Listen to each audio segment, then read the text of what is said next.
পরিকল্পনায় বারবার ব্যর্থ হচ্ছে বাংলাদেশ দল, আর বাংলাদেশ দলের মূল পরিকল্পনাকারী এই মুহূর্তে সিনিয়র সহকারী কোচ মোহাম্মদ সালাউদ্দিন। ফলে সমালোচনার সকল তীরও এখন তার দিকে। ওয়েস্ট ইন্ডিজের বিপক্ষে সুপার ওভারের আগেও বাংলাদেশ দলের পরিকল্পনা সাজান তিনি। অধিনায়ক মেহেদী হাসান মিরাজের সাথে বারবার তাকেই কথা বলতে দেখা যায়। রিশাদ হোসেনের জায়গায় নাজমুল হোসেন শান্তকে নামিয়ে দেওয়ার সিদ্ধান্ত তার। রিশাদ হোসেন দারুণ টাচে ছিলেন। মূল ম্যাচেও তিনি পাওয়ার হিটিং করেছেন আকিল হোসেনের বিপক্ষে, কিন্তু শান্ত পেলেন কোচ অধিনায়কের সুনজর। তার সিদ্ধান্তে টি-20 ফরম্যাটের এশিয়া কাপে লিটন দাসের জায়গায় অধিনায়ক ছিলেন জাকের আলী। এটুকু না হয় মানা গেল, কিন্তু নুরুল হাসান সোহান থাকতে জাকের কেন দাঁড়াবেন উইকেটের পেছনে, এই প্রশ্ন করাই যায়। এই প্রশ্নবাণে জর্জরিত হয়েছেন সালাউদ্দিন, তবে সেই প্রশ্নের কোনো জবাব মেলেনি।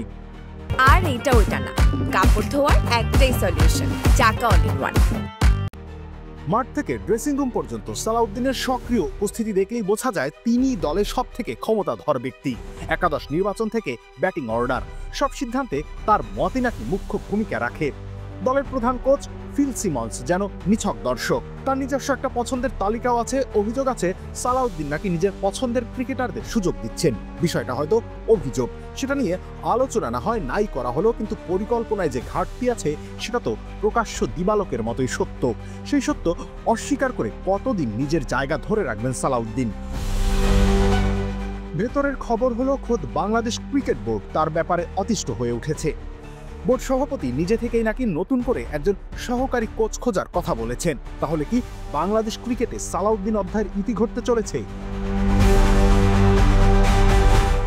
রবিউল ইসলাম রনি, খেলা ৭১।